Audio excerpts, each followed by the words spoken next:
Bismillahirrahmanirrahim. Assalamualaikum warahmatullahi wabarakatuh. Subhanallah walhamdulillah wala ilaha illallah wallahu akbar walillahil ham. Amma ba'du. Wa qala ta'ala fil Qur'anil Karim. Bismillahirrahmanirrahim. Ya ayyuhalladzina amanu kutiba alaikumusiyam kama kutiba alal ladzina min qablikum la'allakum tattaqun. Para pemirsa rahimakumullah, pada kesempatan kali ini insya Allah kita akan berdiskusi tentang hakikat puasa, di mana kita pada saat ini sedang melaksanakan berpuasa. Puasa dalam Al-Quran ada 3 kata. Yang pertama saum, yang kedua siam, dan yang ketiga Ramadan. 3 kata ini mengandung arti tersendiri dan pengertian yang berbeda-beda. Yang pertama adalah kata saum. Puasa yang berasal dari kata saum, sebagaimana dijumpai dalam surat Maryam ayat 26, sebagaimana Allah berfirman, Inni nadartu lirrahmani saumang falam ukallimal yauma insiya. Di sini adalah kata saum yang artinya adalah lockdown atau menahan diri atau berdiam diri. Sejarah yang dimuat oleh Siti Maryam pada saat diangkat oleh Allah sebagai kekasih. Jadi makna saum yang lebih mengena dalam kalimat Al-Quran ini adalah berdiam diri atau tidak berbicara. Itu yang pertama. Yang kedua, dalam Al-Quran itu adalah dijumpai makna atau kata siam. Allah berfirman di dalam Al-Quran disebut 8 kali dalam Al-Quran, dimulai dari surat Al-Baqarah ya, ayat 183, 84, 87, 96. Surat An-Nisa ayat 92, Al-Maidah 89 mengatakan atau membahas tentang makna siam. Salah satunya di sini adalah Allah berfirman bahwa kata Allah dalam Al-Quran yang mengatakan pasyam pamalam yajid pasyamu syahraini mutatabi'aini min qabli ayatamassa pamalam yastati pa'it amusittina miskinan. Dalam ayat ini Allah menceritakan tentang siam. Makna siam di sini adalah lebih mengarah kepada perbuatan atau kepada perilaku. Ya. Di mana siam di sini merupakan salah satu orang yang pada saat melanggar dihar atau tolak dihar, maka dengan melanggar tolak dihar dia harus melaksanakan puasa. Dan diterjemahkan puasa di sini adalah lebih berarah kepada perilaku atau perkataan. Seperti salah satunya adalah melaksanakan diat, melaksanakan kifarat, itu adalah merupakan perilaku yang diambil dari makna siam. Yang selanjutnya dalam Al-Quran Allah pula mengatakan bahwa dalam Al-Quran dijumpai makna siam adalah makna puasa adalah Ramadan. Ramadan mustaq dari Romdonun yang artinya adalah pembakaran. Sebagaimana dijumpai dalam Al-Quran surat Al-Baqarah ayat 185, Syahrul Ramadan alladzi unzila fihil Qur'an hudal linnasi wa bayyinati wa minal huda wal furqan. Makna puasa dalam kalimat di sini adalah di cover dengan kalimat Ramadan. Ramadanun itu adalah pembakaran. Artinya orang melaksanakan berpuasa itu seolah-olah dia itu sedang membakar. Dan ketika diimplementasikan dalam bentuk perilaku, bisa saja membakar tentang hal-hal yang buruk, hal-hal yang tidak diperkenankan oleh Allah Subhanahu wa Ta'ala. Itu secara garis besarnya tentang makna puasa.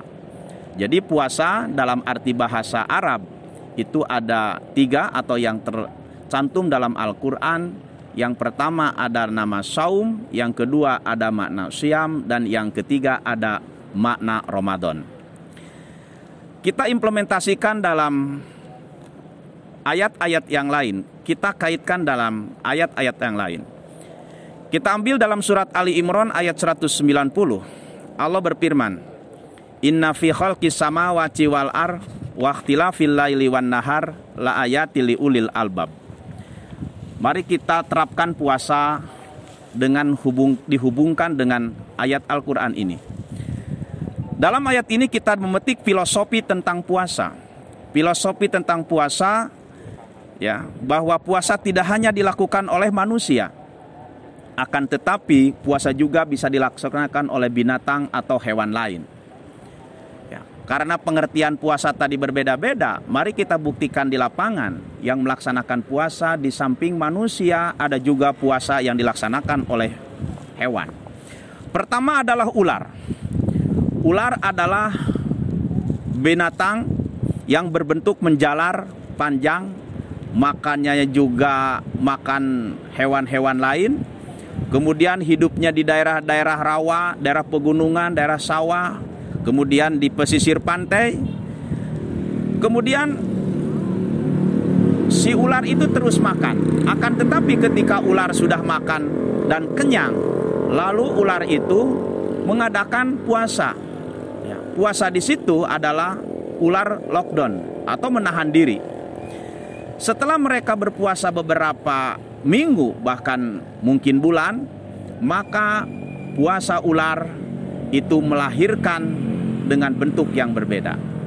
Pertama, dari sisi pakaian, yang tadinya ular memakai kulit seperti itu, maka hilang diganti dengan kulit baru.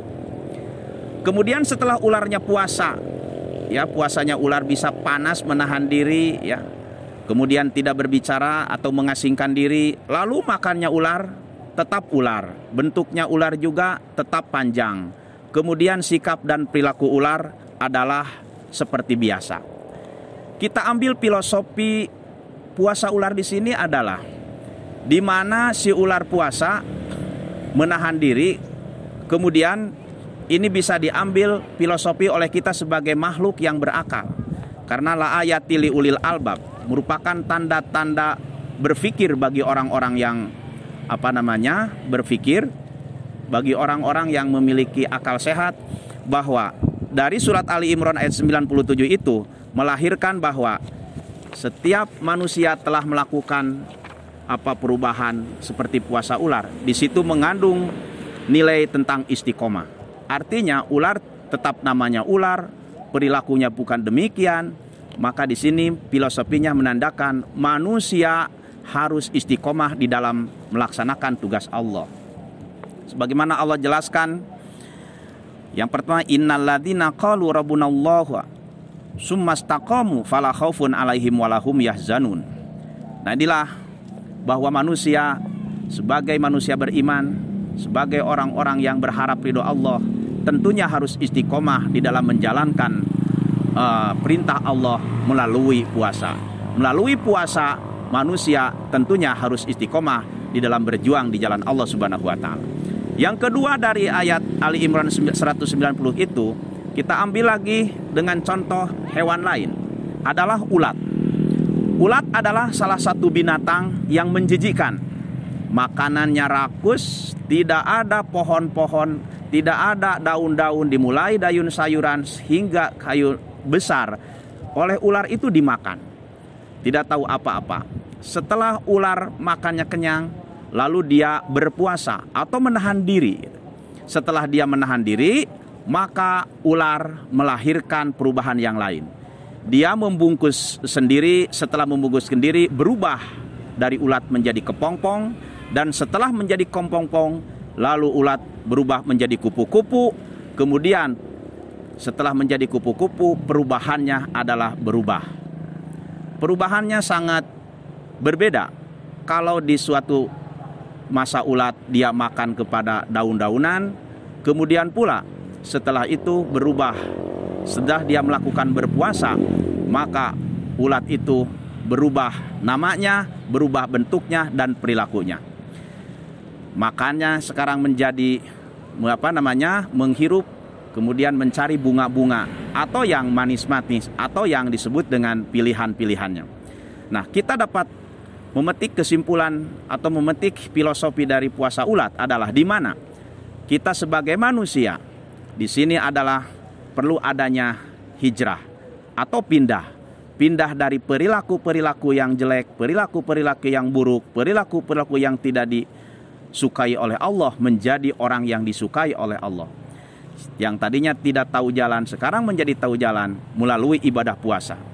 Seperti kita hubungkan dengan ayat Al-Quran Al-Baqarah 218, innalladzina amanu waladina hajaru wajahadu fi sabilillah ulaika yarjuna rahmatallah wallahu ghafurur rahim. Ini adalah sikap untuk hijrah. Mari kita berhijrah setelahnya puasa, berhijrah dari sabili togut, dari hukum-hukum, dari peraturan-peraturan, dari hal-hal yang jelek kita hijrahkan menuju kepada sabilillah, menuju kepada aturan-aturan Allah, karena kita akan berhadapan dengan Allah Subhanahu wa taala. Yang ketiga adalah puasa ayam. Ayam juga berpuasa. Puasa ayam sama ya. Tapi kalau ayam itu berpuasa itu adalah mereka terutama ayam betina, mereka biasa berpuasa. Ya, mereka itu puasanya menahan diri karena dia itu ingin memiliki keturunan yang banyak. Dari satu ayam melahirkan 10 telur misalnya. Dan dari telur-telur itu puasa ayam dengan bertujuan bagaimana melahirkan generasi yang banyak, bagaimana menurunkan keturunan-keturunan yang banyak. Inilah yang disebut dengan puasa ayam. Sehingga dari puasa ayam ini melahirkan, satu adalah istiqomah ayam tetap ayam. Yang kedua, ayam itu mampu mendidik generasinya dari yang lemah menjadi yang kuat.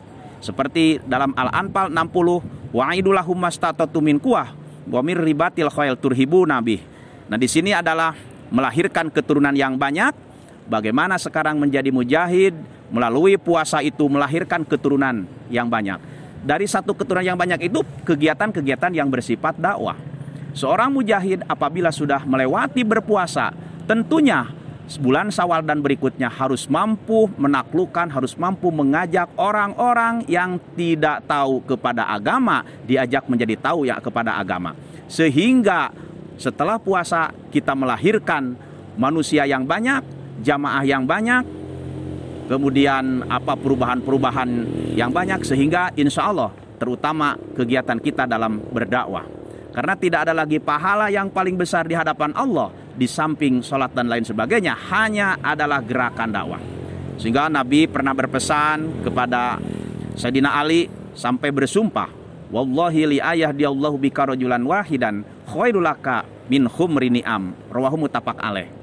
Demi Allah wahai Ali, jika engkau menunjukkan, jika engkau mengajak kepada satu orang dan orang itu dari orang kelompok biasa, insya Allah kalian akan 2 pahala. 1 pahala dakwah, yang kedua bonus. Bonusnya itu jauh lebih bagus daripada kendaraan termahal.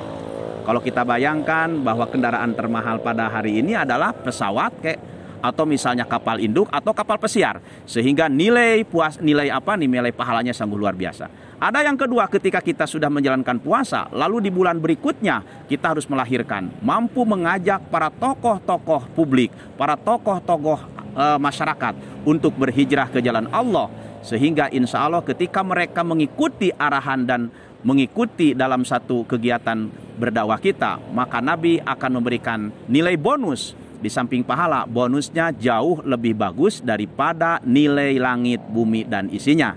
Kata Nabi, wallahi li ayahdiyallahu bika rajulan wahidan khairul laka mimma tala'at alaihi syamsu. Demi Allah, jika engkau Ali menunjukkan kepada seseorang, kemudian orang tersebut mengikutinya, maka kamu akan mendapatkan pahala, yaitu pahalanya lebih bagus daripada nilai langit dan bumi serta isinya.